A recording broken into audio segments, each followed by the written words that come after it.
Let me start with a confession. The first time I saw the Sennheiser AMBEO Soundbar Max, my brain didn't go, "Oh, nice soundbar."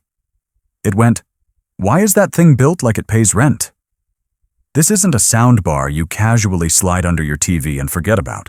This is a soundbar that shows up, takes over the room, and politely dares your entire home theater setup to do better.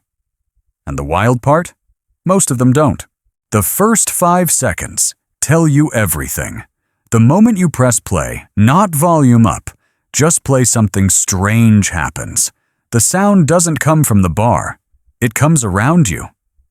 Not in that, yeah, virtual surround way we've all heard before. This feels like the room itself woke up and decided to participate. Dialogue doesn't stick to the screen. Effects don't smear left to right. Sound moves up, forward, behind your shoulders without screaming, "Hey, I'm fake Atmos." That's the first hint you're dealing with something different. This is not a normal soundbar, and it doesn't pretend to be. Sennheiser didn't build the AMBEO Max to compete with tidy little living room bars. They built it with the same energy they bring to pro audio gear, the kind that usually lives in studios, not under TVN. Inside this thing are 13 drivers, firing forward, sideways, and upward, all working together to create a full 5.1.4 experience without a subwoofer out of the box. And no, that's not marketing optimism. That's physics doing its job. Bass here doesn't feel boosted. It feels earned. It digs deep down around 30 Hz with weight and texture, not loose rumble. Explosions have shape. Music has body. Voices sit in the mix like real people instead of floating subtitles. And the craziest part? It stays clean while doing it. Room calibration. Ignore this and you'll miss the point. Here's where some people mess up. If you plug this in, skip calibration, and judge it immediately, you're not hearing the AMBEO. You're hearing a very expensive misunderstanding. That little microphone in the box? It's not optional. It's the key. The calibration takes about a minute, and when it's done, the bar suddenly locks into your room. Walls disappear. Ceilings get taller. Dialogue snaps into focus like someone adjusted reality itself. Without calibration, it's good. With calibration, it's borderline unfair. Movies. This is where it gets dangerous. Let's talk movies because this thing lives for cinema. Atmos scenes don't just play overhead effects, they breathe. Aircraft don't just pass above you, they approach, swell, and leave space behind them. Gunfire has distance. Quiet scenes have air and tension instead of dead silence. And dialogue? This is Sennheiser flexing. Voices sound full, human, and grounded. No harsh edge, no thin center channel vibe. You don't reach for subtitles because you don't need to. Now, does it replace a full speaker system with rears behind you? No, let's be honest. But here's the twist. For a single box, it gets closer than anything else I've heard. And in some rooms, it feels cleaner than poorly placed surround speakers ever could. Music. Surprisingly emotional. A lot of home theater monsters fall apart with music.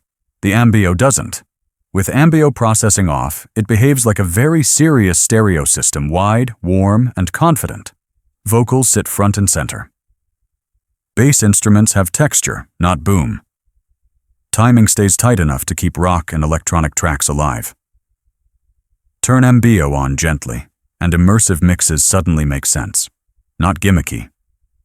Not smeared. Just bigger, like the song decided to stretch out and fill the room. Push it too hard? Yeah, it can get a little splashy. High frequencies can echo more than purists might like. But that's the beauty. Here you control it. Features, almost too many, but you'll appreciate them. Connections, loaded, streaming, everything. AirPlay 2, Chromecast, Spotify Connect, Tidal Connect, Bluetooth. Dolby Atmos? Obviously. DTSX? Yep. MPEGH, 360 audio. Upmixing older content? All here. The app gives you deep control, sometimes too deep, but once you dial it in, you rarely need to touch it again. And the remote? Big, solid, slightly awkward? But honest. Like the bar itself. The downsides. Because nothing. This serious is easy. Let's not pretend this thing is friendly. It's huge, it's heavy, it's fussy about placement. Put it too low? You block the upward drivers? Put it too close to clutter? The surround illusion weakens. And yes, it's expensive. So expensive that it makes you briefly consider building a full speaker system instead. But here's the difference. This doesn't ask you to live with wires, receivers, speaker stands, and endless tweaking.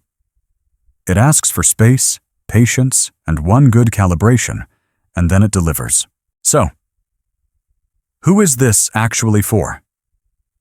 If you want a casual upgrade, this is not your soundbar. If you want a neat little box with wireless rears and zero effort, look elsewhere. But if you want the most convincing, room-filling, emotionally engaging sound a single bar can produce without turning your living room into a speaker showroom, this is it. The Sennheiser AMBEO Soundbar Max isn't trying to be popular. It's trying to be right. And once you hear it set up properly, you'll understand exactly why it still stands alone.